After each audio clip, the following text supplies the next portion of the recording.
What am I doing underneath the vehicle is one of today's projects.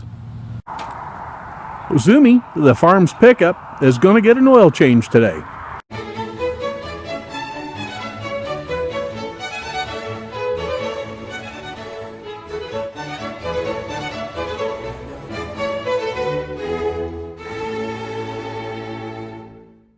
One of the things that I like to do while I'm under here, besides changing the oil, is check for wear and tear on some things. I thinking we're having a little bit of an alignment issue. In case you're wondering what I'm doing, I'm cleaning off the oil pan plug. I think there's a little bit of an alignment issue of some sort on the driver's side front. We're getting a little bit of wear on the inside of the tire.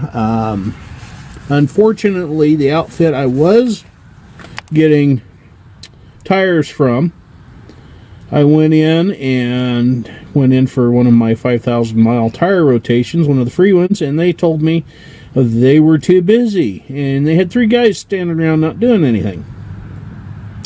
So I haven't had the tires rotated on this truck in the better part of 2 years now, and my bad, yes, I know. And it's showing a little wear sign, so we are due for some new tires. In fact, the tire in question on the left front has a very large crack in the sidewall right above the bead where it sits down into the rim. And these tires started weather checking and oxidizing within 5 months after I got them. So, yeah, I'm not all too crazy about these tires. But anyway. So anyway, despite the cold weather and me laying out here on some damp, cold ground on a tarp, we're going to service this pickup today. And in fact, it's done draining now, so I can put the oil pan plug back in it, slide my bucket over, and undo the oil filter, and get it changed out. And yeah, that's part of the projects for today. No, I'm not ignoring you. I'm just looking at what I'm doing here. Yeah, just about got this on. I figure there's a friend of mine, or a guy I know, that does all sorts of this kind of thing, and people are still subscribing to his channel and watching. Of course, he's in it to help make a little bit of money to offset his farming expenses. Me, I'm just doing it for the giggles of doing it. Quite frankly, I'm single and ain't got nothing else better to do. Ha ha ha. So anyway, oil pan plug is back on. Love that little ratcheting wrench. That is the neatest thing. And I couldn't find my great big channel locks. I hope these are big enough to grab a hold of this stupid filter so I can change it. Now, some of you may think changing oil every 3,000 miles is a dumb idea. It's a waste of oil. Your oil doesn't go bad. Some cars actually have a thing that tells you how often to do your oil changes. Little deal lights up on the dash. Well, all that's telling you is your filter is plugged and your oil flow is being restricted. That is it. Unless it has some sort of a meter on it that tells you how many miles you've gone or something like that. You know what I mean? And it's computerized and it's keeping track of that sort of thing. So, pull up my sleeve here. Anyway, I got this loose. Isn't the wrench I wanted, but it's working. I sell a nice channel lock brand oil filter wrench where I work, so I should probably invest in one of those. But for right now, that little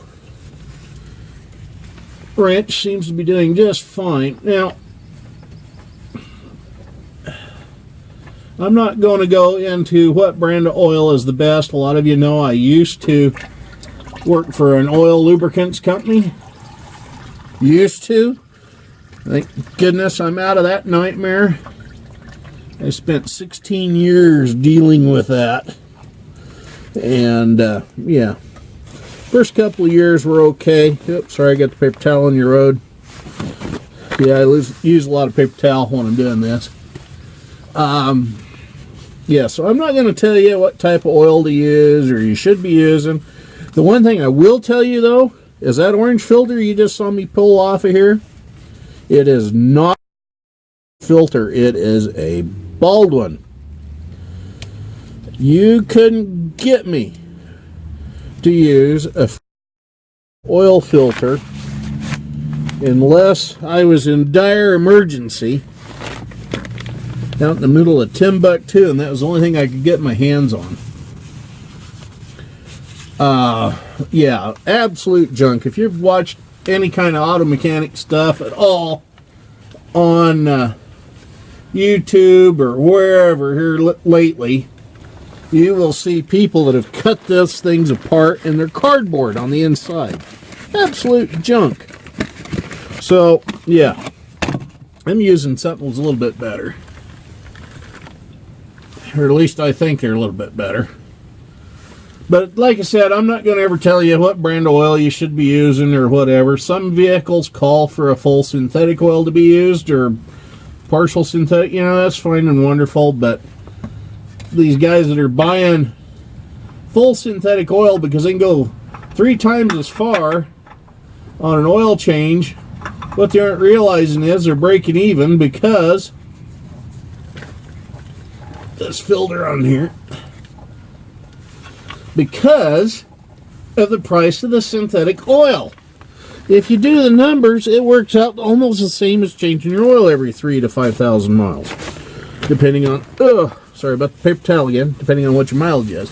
So anyway, we got that done, and yeah, now we're going to go topside and top stuff off before the pickup falls off this ramp.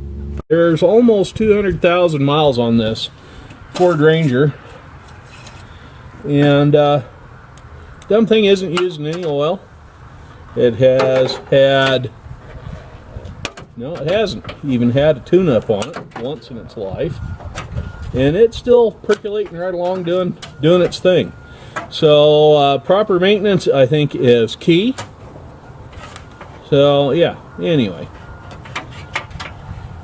we are going to do more today than just watch me do an oil change on this pickup.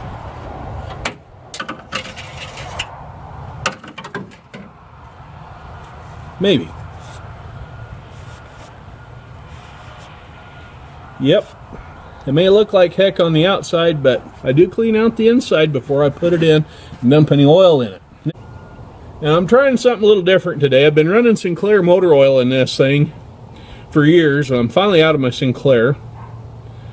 It worked really well for me for a lot of years. Of course, it was inexpensive. I could get it where I was working at the time. I spent 16 years working for an oil company.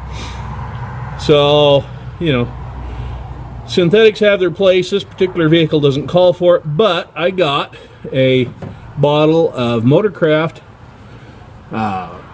synthetic blend 5W20. 520 is what this thing calls for. So we're going to put that in there and see how it runs on that. With almost 200,000 miles on it though, with 3,000 mile oil changes, the little pickup doesn't owe the farm a nickel.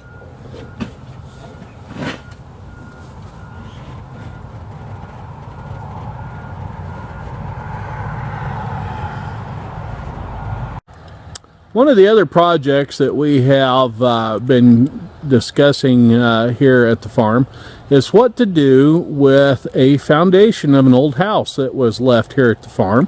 And I talked to a guy about getting rid of that the other day. I ran into a fellow the other day at where I'm working, who runs an excavation company. And I think you guys have all seen the Farmall Super C and the Little Alice C. We're going to get into fixing those up one of these days.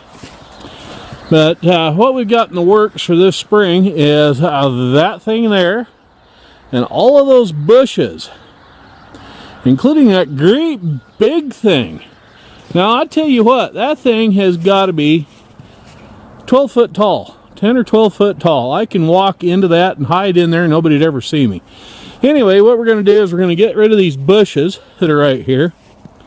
And underneath, right here, where I'm standing, where that low spot of the bushes are right through here, there's a sidewalk. So we're going to get it dug up and hauled out of here. And back here is steps and a foundation where a manufactured home used to sit. So I've been talking to a guy. We're going to see about getting the plants moved and then knock all this concrete out of here, haul it off, level this area in the foundation area here, and level it, gravel it, and turn it into a parking area for some of our equipment or people that need somewhere to park for the show. We're also going to put a fence line in there. As long as we trim that rose bush thing back, we're going to do a fence line along there down this side of the loading ramp, which you can see there in the background, down to the other end of the shop there, just to kind of separate this area here from the field out yonder there and what we have called our staging area for when we do our Vintage Ag Day show. One of the other projects we've got the green light to do is to clean out that little storage shed here at the farm and either reallocate it for another use or sell it. Alrighty, we're heading uptown. Gonna go get a little bit of grub up at the local store, and we're giving the little pickup a test run to make sure everything's working right and oil stays in it. That it would be a booger. Anyway, yeah, we do have a few other projects going on around the farm, but today's been the first day. Temperatures are, what, 40-ish, maybe, high 30s. Anyway, the snow and ice is melting that's around, and yeah, nice day. So we got some things done outside, and yeah, we're keeping at it. So anyway, stay tuned for more upcoming projects that we're going to be doing.